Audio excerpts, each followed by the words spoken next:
Avec Charles Aznavour, je n'ai eu que du bonheur. C'est Édith Piaf qui me l'a présenté. Mais pourquoi? Parce qu'il avait été pendant 5 ans son paillasson, son secrétaire paillasson. Car quand on était secrétaire paillasson chez Piaf, on apprenait les choses, mais on souffrait. Après, il est parti aux États-Unis pour essayer de se lancer dans la chanson. Mais il était petit, il avait un long nez, trop gros nez, disait Édith. Il faut que tu le ratiboises, et il lui a même payé de l'argent pour qu'il réduise le format de son nez. Il est parti, et ça a été 50 galères encore aux États-Unis. Il n'y arrivait pas. Il rentre en France, il chante une chanson, je me voyais déjà. Il fait un succès, un tabac, il gagne de l'argent, tout d'un coup, c'est une star.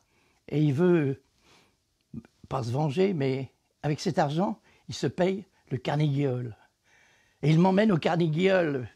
Il me dit, tu vas voir, c'est extraordinaire. Et au Carnegie Hall, il fait un succès extraordinaire. Et à la fin du succès, on croyait qu'on allait faire la fête. Non, il nous emmène dans les bas quartiers de New York. Quoi faire? Manger un pastrami comme il avait mangé pendant 5 ans, dans vraiment un truc minable.